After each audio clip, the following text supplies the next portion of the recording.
तुम्हें अपनी चाल को सुधारना होगा।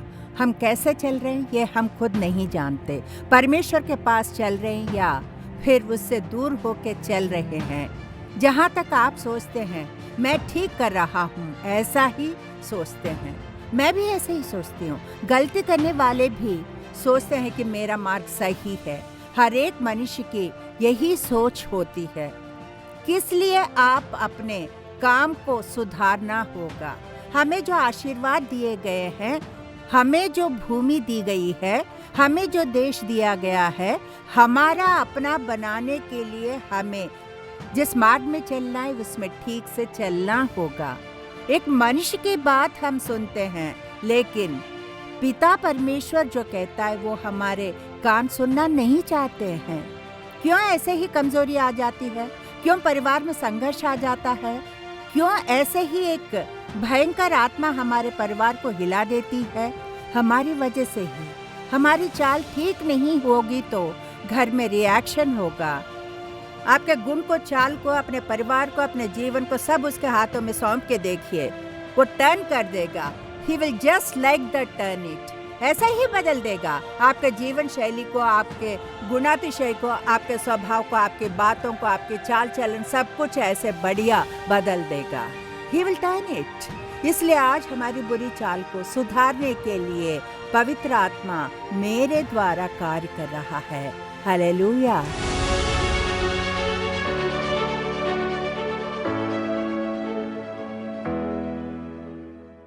मतलब हमें कैसे चलना चाहिए, ये आज हम सीखने वाले हैं। 3 बातों को संक्षिप्त में बताऊंगी। पहले 2 कुरिन्थियों दूसरी पत्री अध्याय 1 और वचन 12। 2 कुरिन्थियों 1:12 निकाल के हम पढ़ते हुए सुनेंगे। क्योंकि हम अपने विवेक की इस गवाही पर घमंड करते हैं कि जगत में और विशेष करके तुम्हारे बीच हमारा चरित्र परमेश्वर के योग्य ऐसी पवित्रता और सच्चाई सहित था, जो शारीरिक ज्ञान से नहीं परंतु परमेश्वर के अनुग्रह के साथ था। कहता है पौलुस प्रेरित कैसे चले थे? पौलुस प्रेरित को पवित्र आत्मा हमारे सामने रख रहा है। परमेश्वर के अनुग्रह के साथ हम जगत में चले थे, दर्शा के नहीं, शारीरिक ज्ञान से वो नहीं चला था। शारीरिक ज्ञान से कभी कभी नहीं, अनेक बार अनेक समय में चलते हैं। शारीरिक इच्छाएं, हमारा शरीर कहता है, आंखें कहते हैं। एक पोस्टर को देखते ही बहुत ही ग्लैमरस रहता है, सेक्सी रहता है, आकर्षणीय रहता है।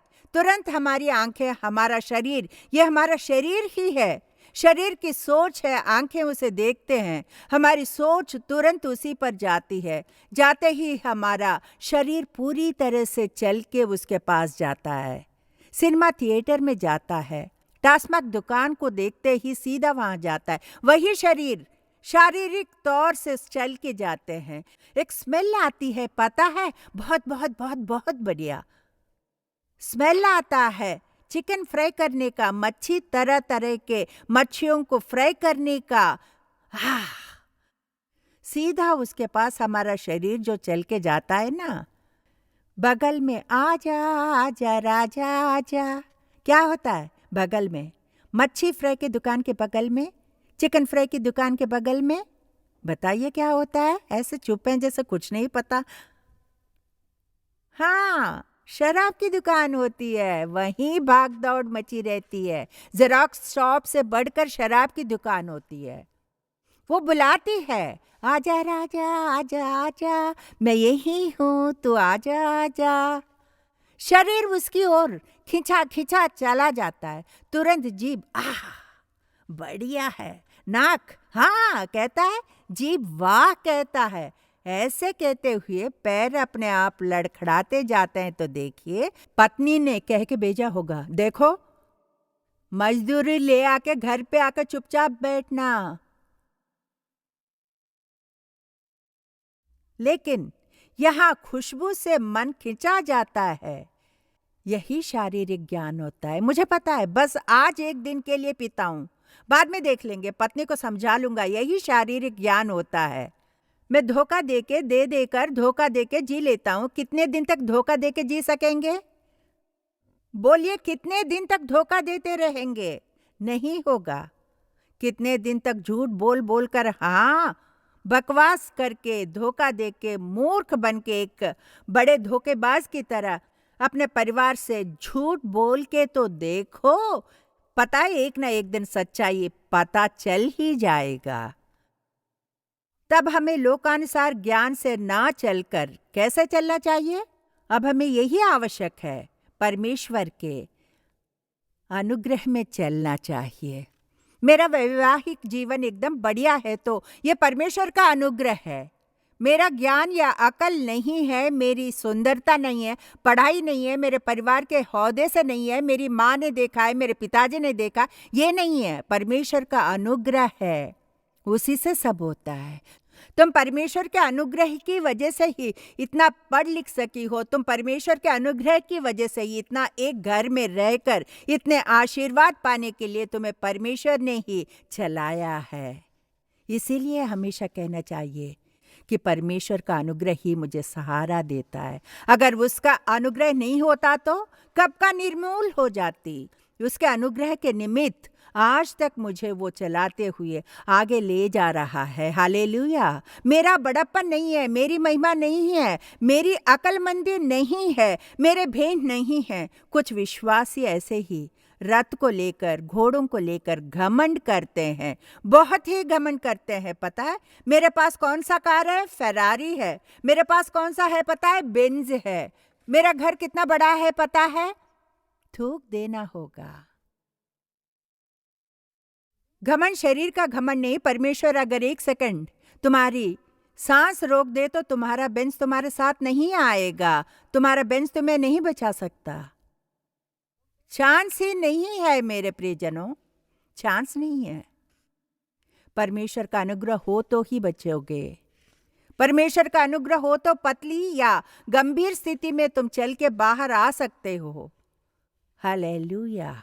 तब घमंड की सोच ही नहीं आनी चाहिए, घमंड की बातें नहीं होनी चाहिए। अनुग्रह, परमेश्वर के अनुग्रह से ही मैं चल पा रही हूँ।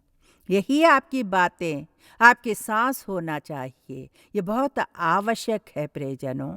तो फिर हमारा अगुवाई कैसी होनी चाहिए? परमेश्वर के अनुग्रह से। यीशु मसीह नाम के परमेश्वर के अनुग्रह से हमारी अगुवाई होना बहुत ही आवश्यक है। अगर परमेश्वर का अनुग्रह नहीं होता तो हमारा कब का निर्मूल हो जाता। हमारे मुंह से घमंड की बातें नहीं आनी चाहिए। इफिसियों 2:3 बताता है। 2:3-4-5 को अब हम पढ़ के देखते हैं। वचन क्या बताता है पता है? इफिसियों 2:3 और 4।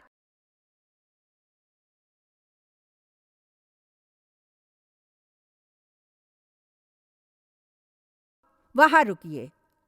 हम सब कैसे हैं?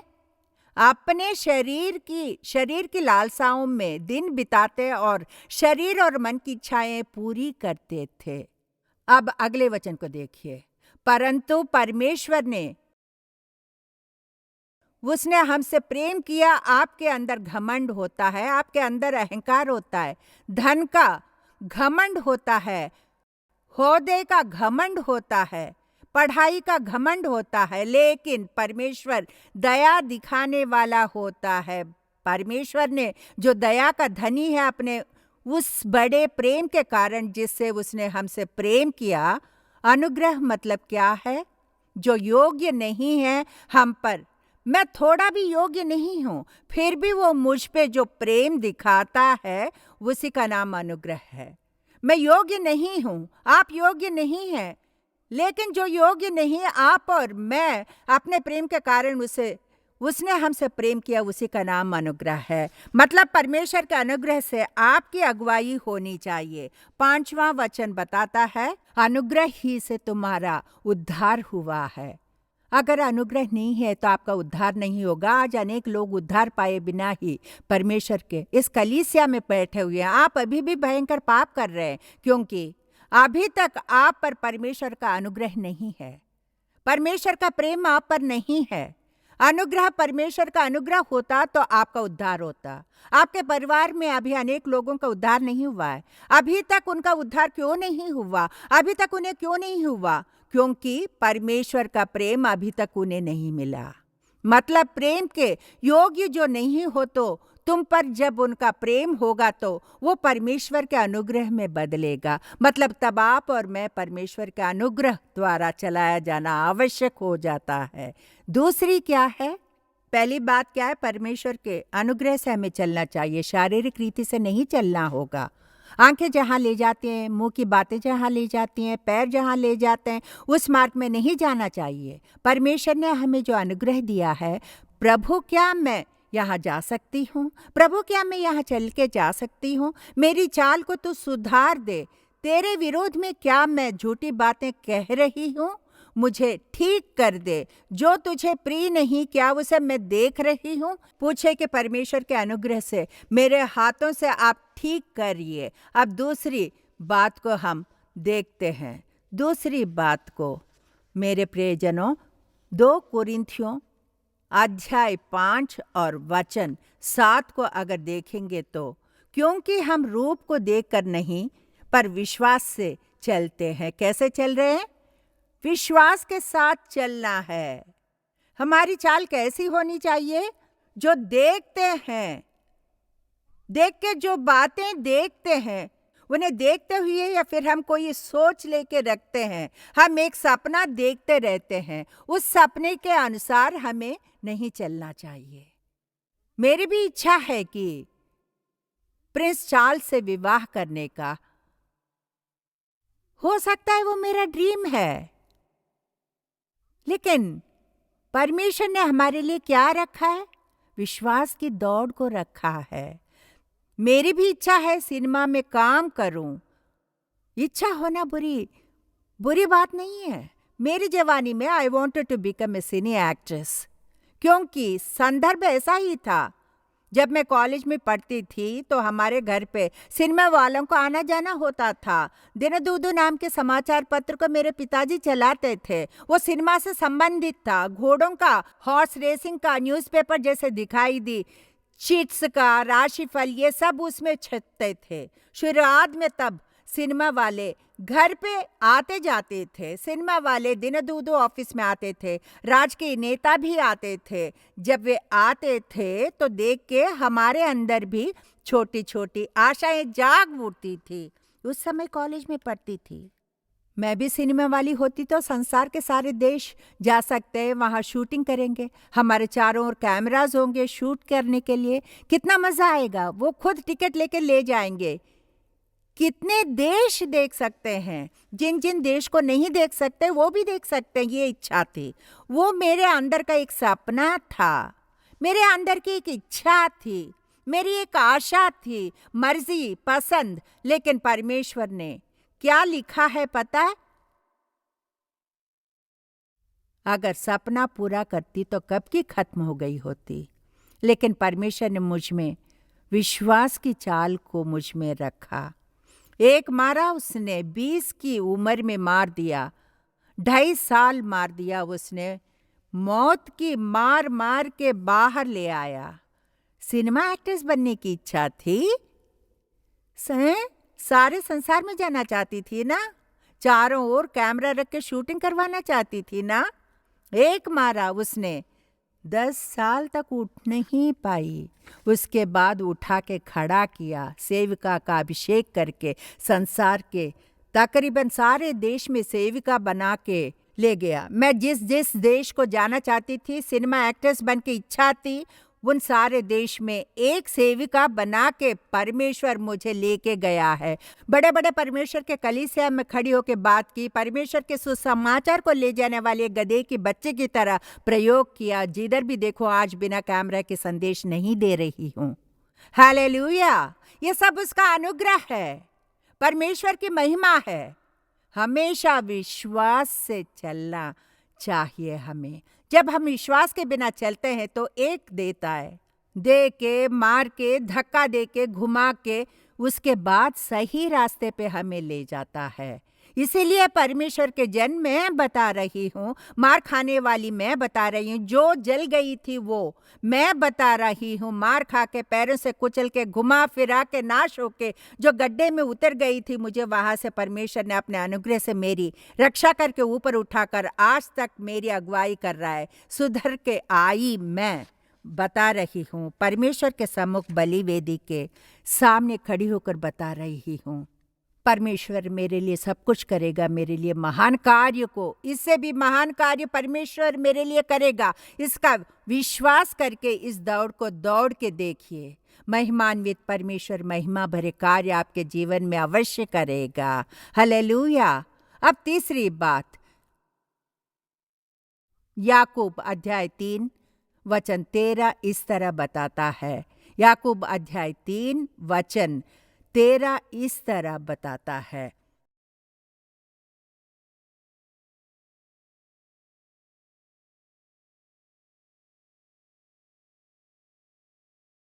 जो ज्ञान से उत्पन्न होती है, ज्ञानवान और समझदार को कैसे रहना चाहिए? वो अपने कामों को अच्छे चाल चलन से उस नम्रता सहित प्रकट करे जो ज्ञान से उत्पन्न होती हैं। चाल कैसी होनी चाहिए? काम कैसे होने चाहिए? योग्य बर्ताव होना चाहिए।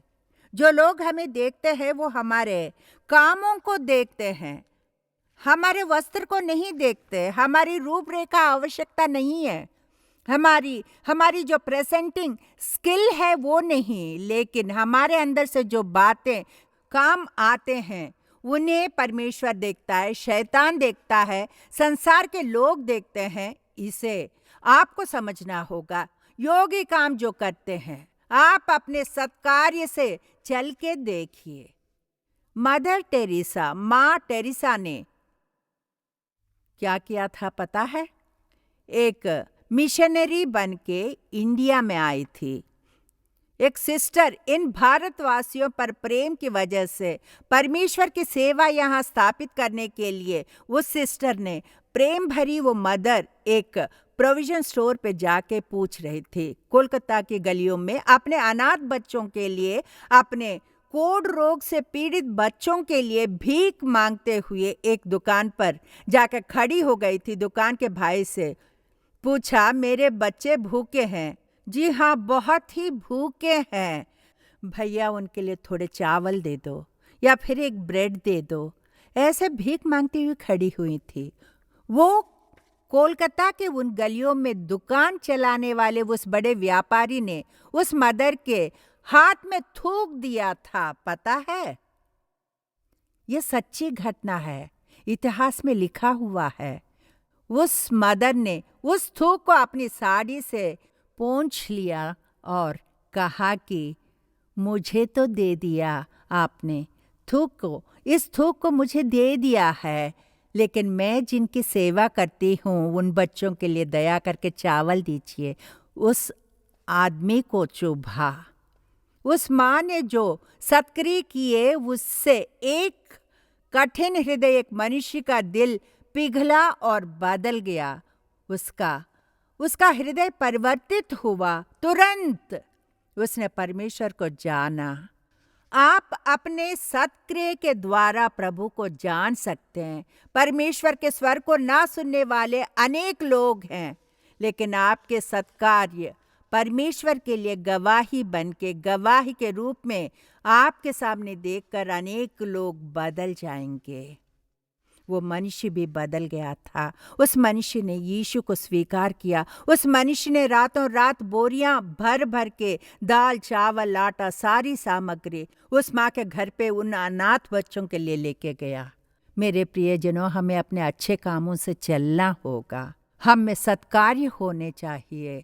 आज पवित्र आत्मा ने हमें 3 बातें सिखाई हैं। वो 3 बातें क्या हैं? हमें कैसे चलना चाहिए। जी हाँ, हमें कैसे चलना चाहिए?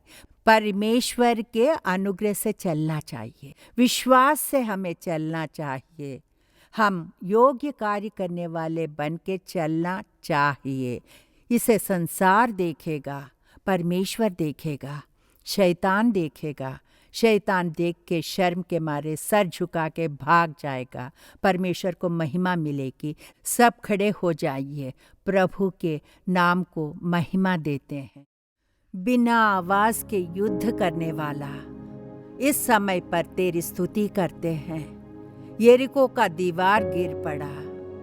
जो विश्वास करते हैं वो जोर से ताली बजा के उत्साह के साथ तू उसे स्वीकार ले। छुटकारा, तेरे परिवार में एक छुटकारा, नाश करने वाली एक आत्मा तेरे परिवार को हिला रही है। तेरे माता पिता को साथ ना रहने दे रही है। नाश करने वाली एक आत्मा वो तेरे परिवार को हिला रहा है। परमेश्वर पर विश्वास करोगी तो तुम उसकी महिमा को देख सकोगी बेटी। You will see God's glory in your family. तुम्हारे माता पिता एकता के साथ जी सकेंगे। They will live together. You will be a blessed family. God talks with you, my dear brother. परमेश्वर तुमसे बात करता रहेगा। You are crying. You are weeping for your parents. तो अपनी माता के लिए, पिता के लिए रो रहे हो। God says that I will make your family a blessed family. आशीष पाए एक परिवार की तरह तुम्हारे माता पिता को एक करने वाले कह रहे हैं। वहां एक छुटकारा मिल गया है। Rejoice in the presence of the Lord because God has done great and mighty things in your family's life. परमेश्वर की प्रसन्नता हम पर है। परमेश्वर की प्रसन्नता हम पर है। आत्मा में मैं जान पा रही हूँ अनेक लोग आपके बंधन से छुटकारा पाए हैं। अनेक परिवार में एक बदलाव, चेंज आ रहा है। अग्नि की वेदी आपके घरों में प्रकाशित होने वाली है। पारिवारिक प्रार्थना नहीं है कह के रोने वाली एक सिस्टर, परमेश्वर तुझसे बात कर रहा है। आज से लेकर एक बदलाव तुम अपने जीवन में देखोगी। एक अग्निमय, एक बलि वेदी आपके घर में प्रकाशित हो रही है। परमेश्वर की महिमा प्रकट हो रही है। तुम्हारे घर में, तुम्हारे कमरों में से, तुम्हारे घर के पास तुम देखोगी। हालेलुया। बीमारी के बिस्तर को मैं बदल दूंगा, कह रहा है। बीमारी के बिस्तर को मैं बदल दूंगा, कह रहा है। तेरी चाल को देख कर तुझे चंगा करूंगा, कहकर परमेश्वर कह रहा है। तेरी बीमारी के बिस्तर को मैं बदल दूंगा। Thank you Holi spirit. हमसे जो बातें बांटी हैं उनके लिए तेरी स्तुति करते हैं। हमारी चाल को सुधारो। Correct that step we may walk in the righteous path of God. हमारी चाल को विश्वास के साथ चलने के लिए, प्रभु के अनुग्रह में, सत्कार्य में चलने के लिए इस समय में हमारी मदद करने वाले पवित्र आत्मा आने वाले हफ्ते हमारे लिए आशीर्वाद के हफ्ते में बदल दे। केवल तेरे नाम को ही महिमा मिले। यीशु मसीह के नाम में इन बच्चों को आशीष दे रहे हैं। तेरे ये बच्चे तेरी इन बातों को सुनने के लिए उत्साह से जो आए हैं, उन्हें यीशु के नाम में आशीर्वाद दे रहे हैं। ये आशीर्वाद बन के रहे पिता। इनकी गरीबी की स्थिति को बदल दे पिता। यीशु के नाम में इनकी जरूरतें पूरी हो जाएं। पिता परमेश्वर, तेरे अनुग्रह के निमित्त ये निर्मूल ना हो। परिवार में उद्धार दे पिता। महान कार्य होने पाए, महान आश्चर्य कार्य कर दे पिता। आज तक जो किसी ने ना देखे हो ऐसा अद्भुत कार्य इनके जीवन में कर दे। आंसुओं को संतोष में बदल दे, पूर्ण आनंद में बदल दे पिता। विवाह के अड़चन टूट जाए पिता, बंधन को तोड़ दे पिता। संतान की प्राप्ति हो परमेश्वर। हर एक दिन उद्धार के वस्त्र को पहना दे परमेश्वर। उद्धार के पात्र को लेकर परमेश्वर के आराधना करने वाले अधिक हो मेरे पिता। यीशु के नाम में इस परमेश्वर की कलीसिया को हम आशीष देते हैं। विनयार्ड चर्च को आशीष देते हैं। विनयार्ड सेवकाई को हम आशीष देते हैं। विनयार्ड के जरिए जो सेवा कर रहे हैं, उन सभी टीवी के द्वारा छोटों की सेवा, जवान लोगों के लिए सुसमाचार सेवा को परमेश्वर अच्छे गवाही बनाकर उन सेवाओं को हम आशीष दे रहे हैं। महान कार्य हमारे लोगों के बीच, हमारे बच्चों के बीच तू कर दे पिता परमेश्वर। जिन बच्चों ने उद्धार नहीं पाया वो उद्धार पा सके, उद्धार का परमेश्वर एक अनुभव हम पा सके पिता। जो लोग सेवकाई को छोड़कर अलग हुए हैं वो परमेश्वर को फल देने वाले पात्र में बदल जाए। आराधना वीर को फिर से अंदर आने दे पिता। आराधना करने वाले उठ खड़े हो जाए, क्रियाओं के वीर, उपदेश देने वाले, काम करने वाले, सह कर्मचारी, सब लोग मेरे पिता, सारे टेक्निकल इंडस्ट्रीज के मशीनों को चलाने वाले कर्मचारी को आशीर्वाद दे। विश्वासियों को जैसा आशीष देता है, उनके परिवार को जैसा आशीर्वाद देता है, वैसे ही दूर जगहों पर जो है उन्हें आशीर्वाद दे। पास में जो आए हैं उन्हें आशीर्वाद दे। हमें छोटे बड़ों को आशीर्वाद दे पिता। तेरे चरणों को छूकर हम प्रार्थना कर रहे हैं, तुझे समर्पित कर रहे हैं। आज मेरे परमेश्वर ने महान कार्य किए हैं, ये कहकर हृदय आनंद से भर गया है पिता। यीशु मसीह के नाम में हम प्रार्थना कर रहे हैं, हमारे अच्छे पिता। प्यारे साथियों, बहन नलनी विल्सन का विनयार्ड सेवकाई द्वारा प्रस्तुत हर रविवार सुबह 9:30 बजे से लेकर 11:30 बजे तक इसमें अभिषेक के साथ आराधना भी हो रहा है। उसमें भाग लेने के लिए कलीसिया में प्रत्यक्ष आमंत्रित करते हैं। जगह विनयार्ड सेवकाई, मंदवली बस डिपो के पास, कैनाल बैंक रोड, मंदवली, चेन्नई 28। अधिक जानकारी के लिए 9962623333 9962623333 पर कॉल करें। बहन नलनी विल्सन का विनयार्ड सेवकाई द्वारा प्रस्तुत लगातार प्रार्थना, नॉन स्टॉप प्रेयर, हर दिन दोपहर 12 बजे से लेकर 1 बजे तक आपको लगातार प्रार्थना के लिए प्रत्यक्ष और ऑनलाइन के द्वारा आमंत्रित करते हैं। प्रत्यक्ष आने वाले number 7 south canal bank road, Mandawali bus depot के पास में, मंदवली, चेन्नई 28 पर आए। ऑनलाइन आने वाले अधिक जानकारी के लिए 9962623333 पर कॉल करें।